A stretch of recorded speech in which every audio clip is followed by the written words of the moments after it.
Hey, welcome back. My name's Al, and today I'm taking my Blender Sculpt into Keyshot, doing some materials, lighting, making it look good and pretty. So the very first thing inside of Keyshot that I did was open up this pumpkin, bring it from Zbrush to Keyshot, and then play around with my lighting. I already had a lighting preset that I've made in previous projects already good to go, so checking out the pins, checking out the physical lights that I've added, trying to nail down the focal length a little bit, and then I'm gonna hop over to image and do all these corrections. Think in Photoshop, just color correction, things like that, contrast, hue, make sure everything's nailed down. I like to play with the image styles throughout the entire process, and you'll see that. So next up, I dropped in a sphere, and this would be easy to do in Blender, Maya, wherever.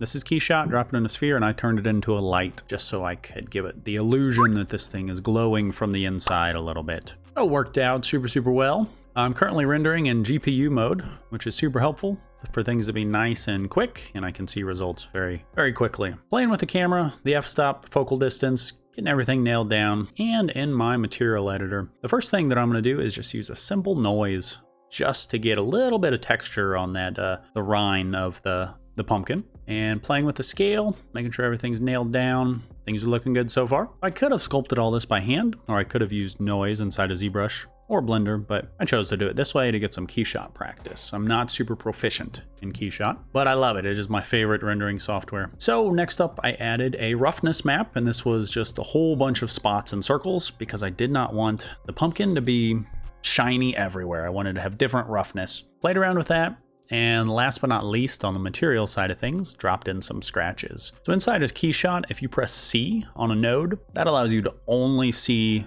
what that node is affecting. So I'm sure Blender has something similar. So things are looking good with the scratches. I wasn't satisfied with the overall style of, the colors I was getting. So I really wanted some of these crevices to pop and just some of this rottenness to show up. So took it into ZBrush for a really quick poly paint. Really nothing crazy here. I could have used an ambient occlusion map, but I wanted to do it by hand. Next up, dropped in a giant cube, and what I'm going to do here is add a geometry node, and I turned on flakes. Flakes inside of that cube is just going to put hundreds, if not thousands, of little bitty, little planes, more or less, and I'm going to use that as dust or particles that are just kind of floating in the background. Now this allows me to give a little bit of depth to the scene.